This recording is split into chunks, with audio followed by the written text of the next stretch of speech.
Hello दोस्तों, आप सबको मेरे यूट्यूब चैनल अरविंद बैंकिंग साथी में स्वागत है। आज हम एक नए वीडियो के साथ आए हैं एसआईपी यानी सिस्टमेटिक इन्वेस्टमेंट प्लान।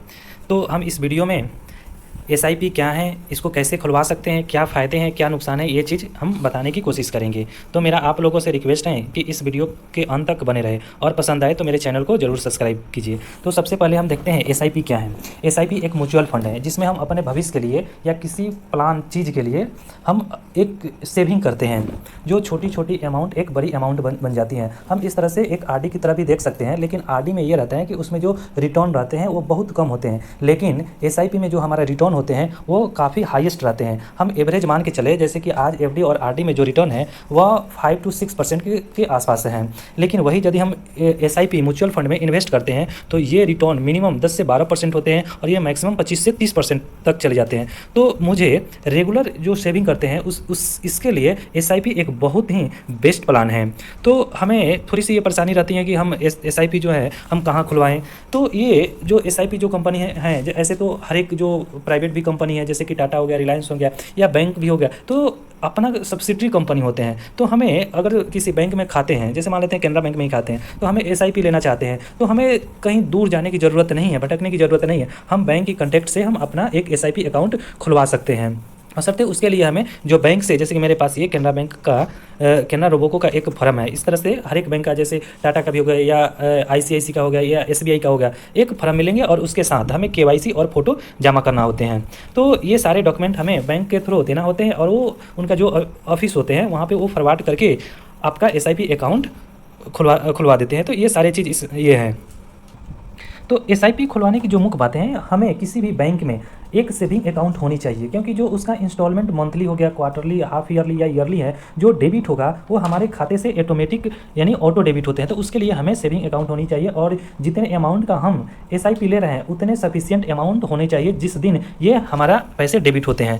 तो ये चीज़ है। और केवाईसी में हम देखें तो ये पैन कार्ड ज़्यादा कंपलसरी होते हैं, यानी आधार कार्ड और पैन कार्ड ज़्यादा कंपलसरी होते हैं, पैन कार्ड आपको जमा करना होते हैं और फोटो। तो ये सारे जो बैंक अपने ऊपर वाले अधिकारी को फॉरवर्ड करते हैं। फिर उसके बाद तो हमारे यहाँ पे आप लोगों से एक रिक्वेस्ट है कि जब भी आप लोग एसआईपी खुलवाएं तो सबसे पहले ये आप लोगों को करना चाहिए कि जो आपका अकाउंट प्रोफाइल है उसको अपडेट होना चाहिए। जैसे कि मोबाइल नंबर हो गया, कि जैसे आपको अलर्ट आ जाते हैं एक दिन पहले, यहाँ आपके खाते से एसआईपी इंस्टॉलमेंट ड्यूज है वो डेबिट हो गए, तो उसके लिए हो गया, या हमारा कितने पैसे जमा हो रहे हैं तो वो मंथली करके जैसे पेमेंट हो जाते हैं तो मंथली करके हमारा कितना पैसे बन रहा है, हम कितने जमा किए, ये सारी चीज़ स्टेटमेंट यानी ईमेल के द्वारा स्टेटमेंट में आ जाते हैं।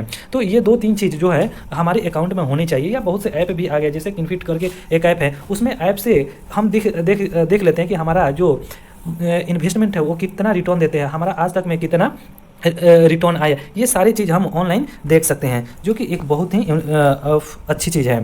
फिर देखिए बेनिफिट की बातें करते हैं। तो अभी के समय में जैसे कि कोई भी हम प्रोडक्ट लेते हैं, जैसे म्यूचुअल फंड की बात करें तो ये एक फाइनेंशियल प्रोडक्ट नहीं है, जैसे एफडी हो गया, आरडी हो गया या पीपीएफ हो गया या सीनियर सिटीजन हो गया, इस तरह से नहीं है। इसमें फ्लेक्सिबिलिटी होती है, यानी उथल पुथल होते हैं, ये मार्केट के हिसाब से चलता है।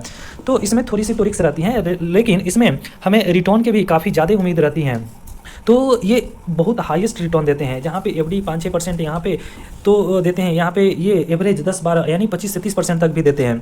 दूसरा, हम एसआईपी को पावर ऑफ कंपाउंडिंग कहा जाता है, जैसे कि वो क्वार्टरली कंपाउंड होते हैं, लेकिन इसमें जो भी हमारा अमाउंट इन्वेस्ट किए हैं या जो हमारा रिटर्न है, यानी सारे पे हमारा जो रिटर्न है वो कंपाउंडिंग आते रहते हैं। तो ये एक बहुत अच्छी चीज़ है, यानी हमारा छोटी छोटी अमाउंट कितनी बड़ी हो जाती है ये पता नहीं चलता, ये और ये लॉन्ग टर्म में ये सबसे ज़्यादा फायदे वाला होते हैं। दूसरा चीज़ कि जैसे हम एसआईपी खुलवाते हैं तो एसआईपी के लिए जो लॉक इन पीरियड है मिनिमम 6 मंथ है और जो मिनिमम अमाउंट है वह 500 रुपया है। तो हम एसआईपी खुलवाते हैं तो उसमें कम से कम हमें 6 महीने तक पैसे डालने होंगे और कम से कम 500 रुपया, और जैसे टर्म पूरे हो जाते हैं तो हम चाहेंगे तो उसको कंटिन्यू भी कर सकते हैं या उस 6 महीने के बाद हम उसको रिडीम भी कर सकते हैं, या उसमें से हम चाहेंगे कि कुछ पैसे ले ले बाकी फिर को चलने दे, तो ये भी इसमें फैसिलिटी है कि कुछ पैसे को रिडीम कर सकते हैं और बाकी पे हमारा रिटर्न आते रहेंगे। तो ये सबसे बड़ी चीज़ है। और आगे इसमें जो ड्रॉबैक की हम बातें करें, यानी इसमें कुछ कमी भी है, तो कमी ये है कि जो हम एसआईपी कराते हैं इसमें हमारा कुछ जो टैक्स बेनिफिट है ना वो नहीं मिल पाते एटीसी के तहत, लेकिन ईएलएसएस जो इक्विटी लिंक सेविंग स्कीम है उसमें हमें 3 साल के लॉक इन पीरियड होते हैं उसमें मिल जाते हैं, लेकिन एसआईपी में नहीं मिलते हैं।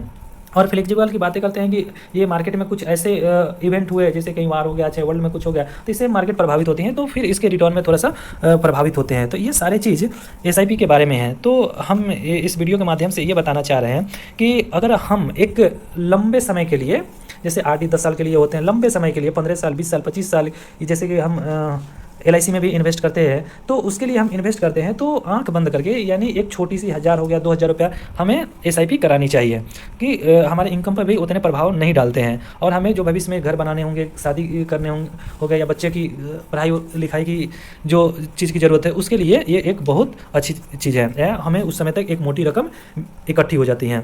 तो यही देखिए कि जैसे ये मेरे पास केनरा बैंक रोबोको का है। इसमें देखिए, जैसे हम रिक्वेस्ट बोलते हैं ब्रांच से या अधिकारी से बोलते हैं कि हमें SIP खुलवाने हैं, तो आपके अकाउंट को फुल KYC कर ये आपके अकाउंट नंबर डाल के एक फॉर्मेट जनरेट करते हैं, जिसमें बाय डिफ़ॉल्ट जो भी आपके अकाउंट प्रोफाइल में होते हैं वो सारी चीज़ आ जाते हैं। हाँ, इंपॉर्टेंट चीज़ ये है कि यहाँ पे अपना नॉमिनी डालना बिल्कुल ना भूलें, क्योंकि पता नहीं समय क्या हो जाते हैं। तो नॉमिनी ज़रूर डालें। इसमें टैब भी रहते हैं, जैसे कि यहाँ पे हम दिखा देते हैं, इसी में ध्यान से देखेंगे तो इसमें नॉमिनी का भी ऑप्शन रहता है। जैसे 1 सेकेंड यहाँ पे चेक इसमें, यहाँ पे नीचे आ गया नॉमिनी, इसमें रहते हैं, देख लेते हैं। यहाँ पे नॉमिनी के साइन होते हैं, इसमें देख लेते हैं नॉमिनी, ये रहता है। इसको देखेंगे ध्यान से तो इसमें पता चल जाएगा। तो आप लोगों से मेरा रिक्वेस्ट है कि अगर मेरा वीडियो अच्छा लगे तो प्लीज़ लाइक ज़रूर कीजिएगा। Okay, thank you.